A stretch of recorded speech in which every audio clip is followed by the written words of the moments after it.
begging for a man to stay with me, waiting for a man to choose me, tolerating breadcrumbs in a relationship from a man who didn't prioritize me. My love, I have done it all. But I'm also here to tell you that the truth is all that begging and chasing and striving actually doesn't have to be the end of your story. In fact, it is just the beginning. In fact, it can actually be the wake-up call for you to choose the love that you truly desire and nothing less than that. And in fact, that was what has happened to me, where I went from begging for love from men into being chosen, into being happily married with a kind of love life, a marriage with peace, without stress, without drama. And in this video, I want to share with you how you can change your love life around, flip it all the way from the bottom to the top, and how you can do that too. And also, of course, this is to state about how the truth is there is actually no such thing as a big love problem that God cannot solve. The truth is God, life, universe can change your love life 180 degrees from where you are right now. A common misconception that I've heard from many women out there is this belief that because in your past your relationships have never gone well, or maybe you have spent decades being in unhappy or unreciprocated relationships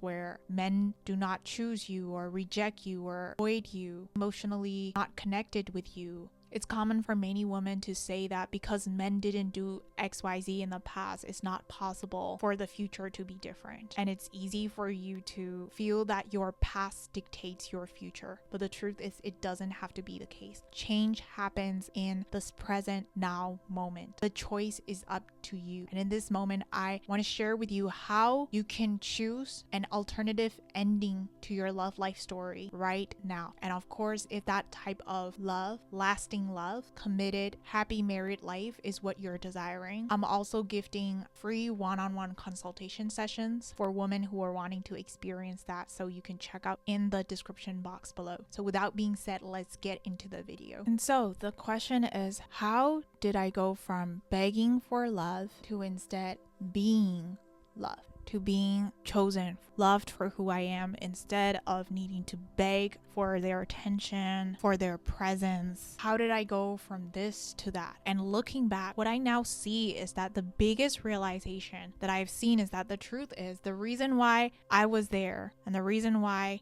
I was stuck here for a long time was because I didn't believe that I was worthy of the love that I truly desire. The biggest reason was because I didn't believe that I deserved any better. And that, my love, is the painful yet raw and real truth, which is that when it comes to love, it always comes down to what you believe you deserve. You always get what you believe you deserve, especially in terms of your relationships. The reason why men treat you in the way that they do is because there is a part of you who believes that you deserve it, who believes that it is the best you can do. And this is the reason why we stay in relationships that we do not truly feel loved, chosen, and valued in. It's because we are afraid that there is nothing better for us out there. And sure, your conscious mind can want better things, but if there is a part of you that is afraid that if you ask for something more, if you have higher standards, if that little part of you is afraid that there was no one who can love you if you have higher standards, then you will have a hard time being treated by men in the way that you truly desire. And so what you need to understand is that it's not just about expecting and wishing and wanting things from men, but the real work comes down to what you truly believe that you are deserving of inside of yourself. And the thing is, when you have idolized a person, when you are so obsessed with a person, wanting love from this person, the thing is that the harder it is for you to have standards, because you're willing to settle for anything that this other person would give you. And that was exactly what happened to me. When I had a crush or I fell in love with that person, I would put him on a pedestal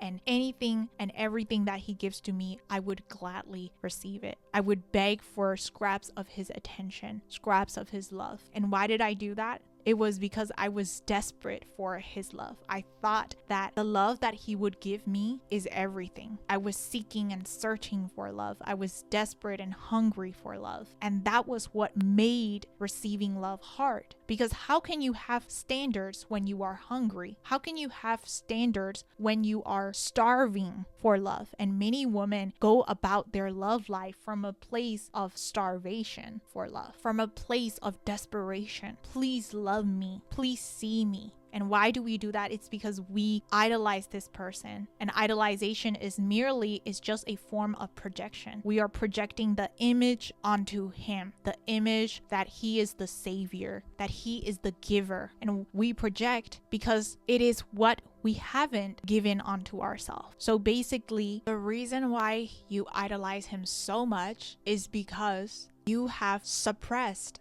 love for yourself. You haven't given love onto yourself. That is the reason why you feel that desperation, that hunger for love, because you're the one choosing not to give that onto yourself. That's the reason why we crave for his love so much. And no wonder we're willing to settle for anything that he gives us. And that, my love, is the root force why so many women had to fight for, struggle for, chase for love, is because we're going about our love life from this place of starvation, from this desperation, believing that what the other person gives is the ultimate trophy. And for that, you're willing to settle for anything that he gives you. And the biggest shift that needs to happen in your love life is the fact that the truth is it all comes down to you. No one else outside of you can actually treat you in the way that you don't desire if you're not willing to settle for it, if you're not willing to tolerate it. The truth is, it's all up to you. When we're not receiving the love that we desire, it's because we are creating that block. And I know that this may sound harsh, but that's the truth, is that you are actually the one in power. The choice comes down to you. It's all about what you choose. It's all about what you're willing to settle for. And for me, when I was not chosen, even though I begged for him to be back with me, the moment when I felt like I was treated as though I was treated like a piece of trash, that was when it hit me. It was a wake-up call for me to realize that the truth is I had to choose my self. The choosing had to come from me. I had to decide for myself. And that, my love, is what created the shift from needing to chase men, from being pursued by the man who truly loves me. And a thought exercise that you can play with is to imagine as if you have a magic wand, and imagine that with this magic wand you can flicker that magic dust onto yourself, and then you see yourself as a princess or a queen. Imagine how your divine king is treating you. Visualize the way that he is treating you. He's adoring you. How does he do that? And how is that different from the way that a man is treating you now? And this is a great exercise when it comes to honest reflection. Reflecting honestly about where you are settling for. Because the truth is, you deserve nothing less than that. You deserve to be treated as the queen, the princess, right? The divinity of who you are. Because that is the divine perfection, is who you are deep down. Which leads on to my second point, which is that the truth is, if you want to be loved, you want to be loved first. And I wanted you to let that sink in. You cannot try to be loved by a guy if you are not loved. If you are not loved first, you cannot be loved by a guy. You cannot be loved by someone else. And I know that this is contradictory to what the mind thinks, because the mind, to the separate self, to the ego, the mind thinks that you are someone who's not loved, you are undeserving of love, and then only when you meet this person, then you can become loved. But the real truth is that you are who you believe you are. If you believe that you are someone who is loved, then you will be loved. If you believe that you are always loved, then you will find yourself in relationships where you are always loved. And the truth is that you are always affirming what you believe about you. So if you believe that you are not loved right now, you are rejected right now, if you identify with that small separate self that thinks that you are unvalued or unloved or rejected, or that you don't belong to other people, then you will always continuously find yourself in situationships, love relationships, romantic relationships, whatever that may be, that always affirm that state, affirm that belief about what you believe you are. And so the biggest and most important thing is to first become loved. Become loved right now. Even before the person is here, you need to become loved right now, right here. That is the fastest way to receiving what you desire. Because then what starts to happen is that when you become loved, that is when you can truly become you. That is when you can become the fullest expression of you. And that you is who your future husband, your life partner is attracted to, falls in love with, is the you, the real you that shines through. When you first become loved, you cannot be the real you if you are deprived, if you are starving, like in this situation here. You can only be loved. You can only be your magnetic self when you are first loved. And how do you become love? Again, it comes back down to choosing. It comes back down to you owning that you are whom you've been waiting for. You owning the fact that you have all that you have been striving for. It's about realizing the truth of who you are, that you are that powerful source, a powerful source of creation, the powerful source of love. And whatever you believe about yourself will be affirmed. Life is always reflecting back to you what you believe about yourself. And what I came to realize is that the truth is, when you receive love, when you are choosing you, investing in you, focusing in you, the thing is that it can never go wrong. Sure, the man can leave you one day or another. Even if you marry someone that you truly love, you never know when they might leave you. Like, they may unexpectedly, touch wood. As a human being, nobody lives forever, right? Nobody stays with you forever as people in this human bodysuit. But when you are choosing, you see that regardless of how the things outside of you change, how the people and relationships outside of you change, it can never go wrong because you've got you. Because there is always a love who catches you. There is always a love that has your back. And you need to realize that that love exists for you right here, right now. And so the question is, who are you waiting for? The longer you wait for someone to be giving that to you, the longer you're delaying yourself from being loved, yourself from receiving what you truly desire. And a thought exercise that you can ask yourself is, imagine as if you are walking to that fountain of love. But then for many women, what we end up doing is that we end up waiting for the bus to take us there. So you may think that the bus is that man. And as long as you are waiting for that bus to take you there, you are going to be starving for love. You are going to feel incomplete, feeling that sense of lack, emptiness inside of you. But the truth is that you need to stop waiting for that bus and instead just go to that fountain of love, because that fountain of love is actually so close, because God is so close. God is always in the here now, right? That unconditional source of love is always here now. And that was what I realized, in that the truth is that when I stopped waiting for a man to give me the love that I truly desire, that was when I became fully me. I started pursuing my interests. I started doing things that I truly wanted. I started enjoying everything that I was creating. I started falling in love with life. And that, my love, is when my partner, he came into my life. And of course, it's easy for people to be attracted to you when you are fully you, because they're now seeing who you truly are, you enjoying, you being with your passion, with your interest, with the things that you love. That needs to be the North Star. And when you focus on that, everything else shifts, which leads on to my next point, which is that when you focus on what is bigger than romantic relationship, your love life naturally gets taken care of. My love, is the misconception that many women have when it comes to their love life.